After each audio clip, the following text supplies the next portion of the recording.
Good morning दोस्तों, this is Utkarsh and welcome to our YouTube channel quick IAS. आज के इस वीडियो में हम लोग करंट अफेयर से रिलेटेड कुछ इंपॉर्टेंट क्वेश्चन को डिस्कस करेंगे। ये क्वेश्चन एमसीक्यू के फॉर्म में होंगे और हमारे एग्ज़ाम के पॉइंट ऑफ व्यू से इम्पॉर्टेंट हो सकते हैं। तो अगर वीडियो पसंद आए तो लाइक कीजिए, सब्सक्राइब कीजिए और हमारे चैनल को दोस्तों के साथ शेयर भी कीजिए।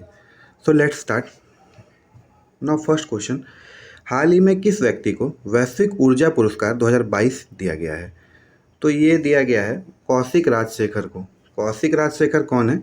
ये भारतीय मूल के अमेरिकी प्रोफेसर हैं और वर्तमान समय में अमेरिका के यूनिवर्सिटी ऑफ होस्टन में इंजीनियरिंग पढ़ाते हैं।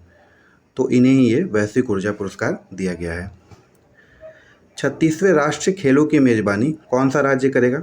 ये करेगा गुजरात। गुजरात में ये आयोजन पहली बार हो रहा है और ये 27 सितंबर से 10 अक्टूबर 2022 तक गुजरात के 6 ज़िलों में आयोजित किया जाएगा। ये 6 ज़िले कौन कौन से हैं? अहमदाबाद, सूरत, भावनगर, गांधीनगर, बड़ोदरा और राजकोट। इसकी शुरुआत, इसकी ओपनिंग होस्टिंग जो है ये अहमदाबाद में की जाएगी। साथ साथ आपको नेशनल गेम के बारे में कुछ इंपॉर्टेंट फैक्ट्स बताते चलता हूँ। पहली बार नेशनल गेम का आयोजन 1924 में लाहौर में आयोजित किया गया था। हालांकि उस समय इसे इंडियन ओलंपिक गेम के नाम से जाना जाता था, लेकिन जब इसका 8वां संस्करण 1938 में कोलकाता में आयोजित किया गया ना, तब इसका नाम बदलकर नेशनल गेम कर दिया गया।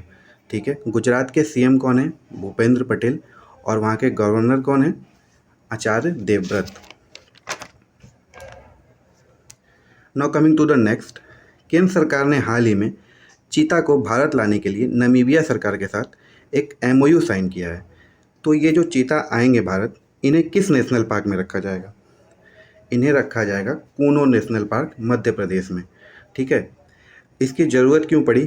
क्योंकि भारत में जो है 1952 से ही चीतों को विलुप्त घोषित कर दिया गया था। ठीक है। तो इसलिए अब भारत सरकार ने ये समझौता किया है नमीबिया सरकार से कि वहाँ से कुछ चीतों को भारत के कूनर नेशनल पार्क में ला करके इनको बढ़ावा दिया जाएगा। शुरुआती दौर में लगभग 15 अगस्त तक 12 चीते आ जाएंगे, उसके बाद बाकी चीते धीरे धीरे आएंगे। चीतों के भारत से विलुप्त होने का कारण क्या था? 1952 में जब चीते विलुप्त हो गए थे, लेकिन इनका कारण क्या था? एक्चुअली होता क्या था कि आज़ादी से पहले भारत में चीते तो बहुतायत मात्रा में हुआ करते थे, लेकिन जो राजा महाराजा हुआ करते थे वो इनको पालतू बना लिया करते थे। एक्चुअली में चीता बहुत ज़्यादा खूंखार नहीं होता है, लेकिन शेर और जो हमारे बाघ हैं उनकी तरह खतरनाक नहीं होता है, तो लोग इसको पालतू बना लेते हैं। तो पहला कारण ये हुआ कि शिकार के लिए इनको पालतू बनाया गया।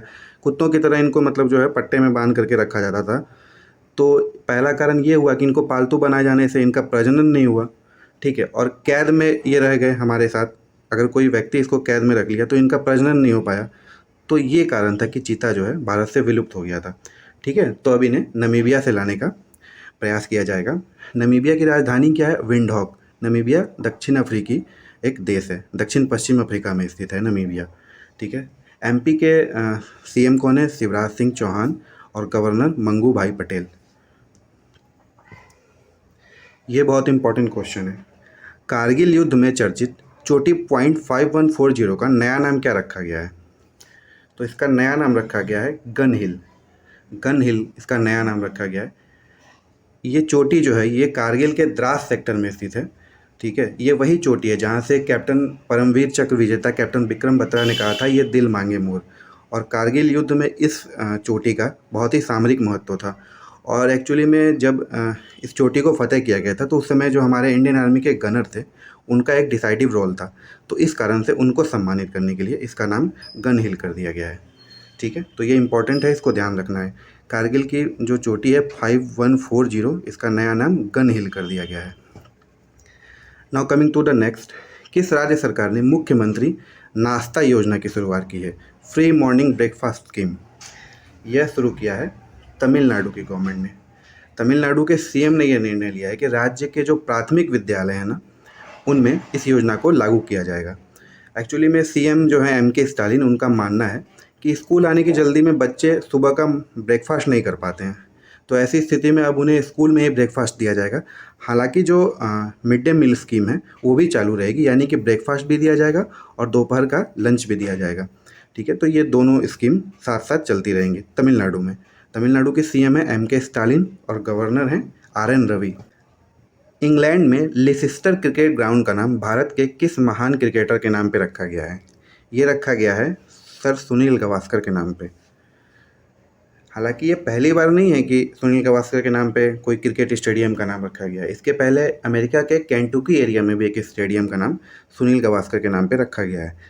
सुनील गावस्कर, जिन्हें लिटिल मास्टर के नाम से भी जाना जाता था, ये पहले विश्व के ऐसे पहले बल्लेबाज थे जिन्होंने टेस्ट क्रिकेट में 10,000 रन बनाए थे। ठीक है, तो ये एक सम्मान की बात है इंडिया के लिए, इंडियन क्रिकेट के लिए और सुनील गावस्कर के लिए भी। Now coming to the next, Paschim Bengal के राज्यपाल का अतिरिक्त प्रभार किसे दिया गया है? ये दिया गया है लाग गणेशन को। लाग गणेशन जो त्रिपुरा के वर्तमान में गवर्नर हैं, उन्हें ही अब पश्चिम बंगाल के गवर्नर का अतिरिक्त प्रभार दिया गया है। दरअसल पश्चिम बंगाल के जो पूर्व गवर्नर थे जयदीप धनखड़, तो एनडीए ने उन्हें उपराष्ट्रपति पद का उम्मीदवार बनाया है, जिस चलते ये पद खाली हो गया। तो इसी को भरने के लिए लाग गणेशन को ये अतिरिक्त जिम्मेदारी दी गई है। ठीक है, अगला सवाल है, किस राज्य सरकार ने स्वनिर्भर नारी योजना की शुरुआत की है? इस योजना की शुरुआत की है असम ने। ठीक है, असम के सीएम हेमंता बिस्वा शर्मा ने इस योजना की शुरुआत की है।